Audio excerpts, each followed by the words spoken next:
Welcome everyone, Costini here with a discussion about Azhag the Slaughterer and his late game strategy and the things that he can do. But first off, let's see what Grimgor is doing. What you doing, Grimgor? Let's have you then. I'll hear what you say, so I can shove the words right back down your throat. Well, that's not very nice. I think you should apologize for that little statement. Make your offer, but do it quickly, before I kill you right where you stand. Yeah, I don't think so. Greenskin diplomacy involves bashing one's head in. It's actually quite crazy how difficult it is to confederate the legendary lords of the Greenskins through just regular diplomacy. But then we have Greenskin diplomacy. Hey, you get paid by Greases, who's getting his ass kicked by Grimgor, and then defeat Grimgor. I'd obviously have to fight this battle manually most of the time, but still. You do have certain advantages, like wizardly weapons give you 6 armor piercing damage, and, well, power recharge, which is pretty sweet. Regardless. Fight Grimgor, defeat Grimgor, Why don't you just eat him? and then he will join the glorious Wa that you have put together. And this is one of the principal advantages that Azhag does have in his campaign. See, Azhag, out of the legendary lords of the Greenskins, when controlled by the AI, is actually in a pretty bad position, because he's generally going to be wiped out by a combination of Dryka and Ungrim. Whereas Grimgor, under the control of the AI, well, he's Grimgor. Needless to say that Grimgor is very, very powerful and capable of achieving quite a lot. That's a bit of a ridiculous army, I gotta say. But yeah, suffice to say, there is a ridiculous level of power that you can gain by confederating Grimgor. And you should do so after you've taken Zarnagrund. Just find them. He's gonna be in the Mountains of Morn somewhere. I don't know where. But regardless, he will be somewhere in the Mountains of Morn, causing havoc. Probably, he might even destroy Gorst by the time you actually encounter him. Oh, in the best case scenario. And that means he's going to give you a ton of territory that is going to be incredibly useful. Mind you, if you're going this far east, you are going to have to concern yourself to a certain extent with the issue of Cathay. Also, the fact that this territory that is in the Mountains of Morn is, let's just say, not necessarily the most lucrative territory, because it's only minor settlements, though the Greenskin economy can work purely on minor settlements. Just keep that in mind. One nice advantage is, like, you don't need to worry about growing your own settlements and spending all the money on that. I mean, you can, obviously, because you will get a lot of money, but it's like, through this particular strategy, Grimgor will be doing it for you.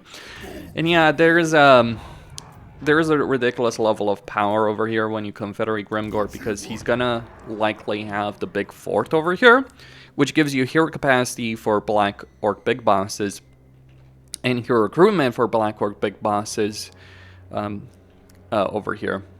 That is a ridiculous level of power, though. I admit I'm kind of weirded out how the hell I got 13 of these guys. Like, seriously, and do I have so many tier 4 forts? Well, maybe Grimgor does. I don't know. Regardless, huge level of potential over here, though you gotta be a big concern about Cathay, because, yeah, they don't especially like you, though it is a minus 40 aversion, which is something you can deal with. But just keep in mind that, well, I mean, you can fight all of Cathay if you want to. Just not really recommended, not because you can't win. You can, very much so. I mean, you're Greenskins, you can win against anyone. It's more so that a lot of the territory in Cathay is, well, actually, a lot of the territory of Cathay, I'm wrong, is up for grabs, except the Warpstone Desert, which is like, okay, so you can take a trip down the Cathayan route, because you can take temperate climate. But you can also just as well conquer the Empire. However, I do think going east is better, because, yeah, Zarnagrund, Grimgor, Confederation. Just beware the Skaven plague that lies ahead.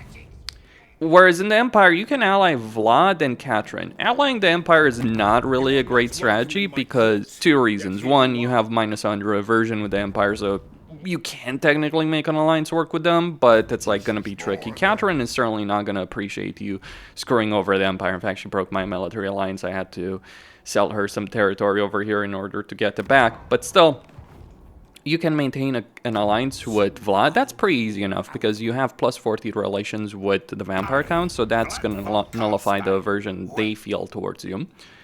And since you're going to be fighting Ungrim early on in the campaign, he's going to appreciate that. Then yeah, just sell Vlad some territory and watch Vlad become the master of the Empire while you go deal with Ace. That's probably a good strategy. Like over here, I had to send 2 armies to deal with Azazel Frat to basically save Katrin from destruction, and then she broke my alliance. Lovely stuff. And of course, Astrogoth is rebuilding strength. I just didn't want to deal with him. Like, I took his territory, and then I was just like, yeah, you know, I'm going to go for Zarnagrund. And now he's going to become a problem over here. Beware the Skaven plague. Tip on that. The plague spreads from territory, so it's like if you take a territory that has the plague in it, chances are you're gonna get it. Or if it spreads to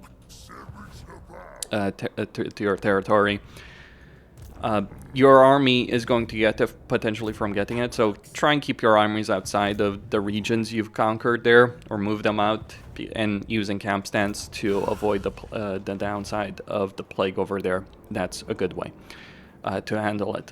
Like, you only need to worry about your short campaign victory conditions, which do require you to take this territory.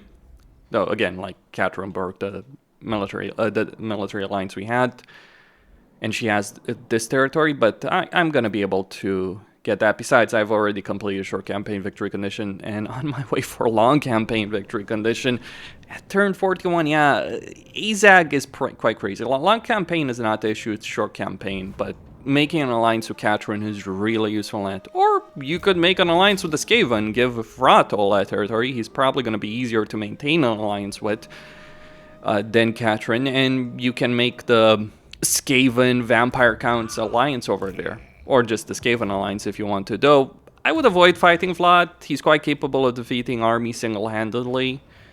And while you are very, very powerful, it's like, yeah, Vlad's capability in combat is absurd, really. Especially if he's with Isabella, then it's quite a frustrating experience. So in this case, it does seem like he's actually lost Isabella somewhere. Like, where is Isabella? That's a good question. He's got armies all over the place, but no sight of Isabella around here. Bit of a shame, really. I guess it might be somewhere, maybe here. Yep, there she is. Still, look, good level of potential there. Army-wise, like, your most basic Greenskin army is something like this. Basically, nasty skulkers, goblin archers, and once you get to tier 3, stone trolls. You can use regular trolls, but if you're not using something like the Warband upgrade mod, regular trolls just aren't really that great, whereas stone trolls are. But even regular trolls do give you a significant level of power because they all have siege attacker. And they're all great in sieges. Like, that's one of the main reasons you should use trolls. Like, nasty skulkers are great as well in sieges because they can obviously sneak behind the walls and hit them in the back, whereas the stone trolls just smash the gate and kill everything inside. There's very few infantry units, especially early on, that can stand up to them. Like, look at this situation. This is a pathetic army in comparison, but it's going up against Gelt. You might think, oh, Gelt is going to be able to stop this. Not really, because, like, he's got halberdiers and crossbows against nasty skulkers, upgraded nasty skulkers, night goblin archers, a shaman, a giant river troll hack, stone troll. Is like, the only concern here is, like, obviously Gelt's own magic. Get Gelt's own magic and those halberdiers against the stone trolls, and only against the stone trolls. Skarsnik is another target of Confederation, and eventually Warzag as well. If you want to go for Grom, sure, go for Grom. He's also a good one. I've also heard that, or Legend of the Lord did a video on this, where someone sent him a save, like, where was apparently stack. I'm not quite sure if that does work, but I think it is worth testing over here. But it is difficult to test, because obviously was take a long time to put together. Might disband this army or certain units in this army just to... Yeah, the downside of Confederating Grimgor, you get a lot of crap because he doesn't know how to build armies properly. Still, huge, significant level of power that you do have access to here. And don't ask me how Nakai got here, because I'm not quite sure about it myself. Regardless, immense level of power that you do have access to. And while your economy is always going to be in the red, as the Greenskins, if you're playing them properly, you kind of want it to be in the red, because obviously you can maintain a very large number of armies. And it's not just the number of armies, it's the quality of those armies. Because we're not talking here like tier 1, tier 2 troops. We're talking here tier 3 troops. We're talking here tier 4 troops. We're talking here tier 5 troops potentially as well, available in quite a lot of these armies. And a ton of heroes. Like, one of the things I would recommend is getting a lot of hag huts and also a lot of shaman's huts. And obviously get a lot of barracks in provincial capitals to increase your Black Orc big boss capacity, because you will certainly have need of them. They're pretty good heroes in melee. And yeah, Goblin big bosses are also a tool that you can use, though just keep in mind that they're going to be fairly limited in a campaign, because you do need to get the provincial capital to tier 4 in order to increase capacity. And you're just getting a controlled building. Like, a barracks makes sense, obviously, because you want to recruit the units. But like Goblin big bosses, you know, you have to kind of go out of your way for that. But troll recruitment, like, the only thing you get from the troll recruitment building at a higher tier is obviously giants and just a bit of benefits, right? For just a couple of benefits for our recruit rank and all that. So this is not really worth prioritizing in the capital, or not every capital. Like, obviously there is some benefits. You probably want to get a couple of them, but you just want to get a lot of those for casualty replenishment, not necessarily combat ability, big bosses, and then, you know, combination of, like, at a higher tier of an army, you might look at something like this. You swap out the Nasty Skulkers for Big Guns, because Nasty Skulkers are really, really good early on, but their scalability in the end game kind of ends up being a bit lackluster. And then you go, obviously, for Night Goblin Archers and get the scrap upgrades for them, like Winged Ammo or Yellow Time Reduction. I prefer having the Winged Ammo, just that extra range. And yeah, get the scrap upgrades, especially because the scrap upgrades are done in one turn, and they give you a significant amount of benefits over here, like ammunition and missile strength from all missile units, and gives you those scrap upgrades for Night Goblin Archers and Night Goblin Fanatics, or Night Goblins in general. Huge amount of power available over there. And at the highest tier of an army, like a combination, you know, Black Orcs, Night Goblin Archer Fanatics, potentially in a campaign. I would avoid getting Greenskin artillery. Like, Doom Divers seem really good, but yeah, they're not, like, you don't need artillery, because you got trolls to break down holes, to break down gates, and ever since they buffed well HP, like, Siege is kind of less important. I mean, it is obviously important if you have no other option, but you have the power to just smash through the gates. Well, like, yeah, Black Orcs will do that pretty well. Ragnarok's pretty decent, having 1 or 2 of them. Some cavalry as well if you want to. But like a high tier Greenskin army would look something like this, like Black Orcs, Night Goblin, Archer Fanatics. You want to get those when you do get the ability of recruiting them.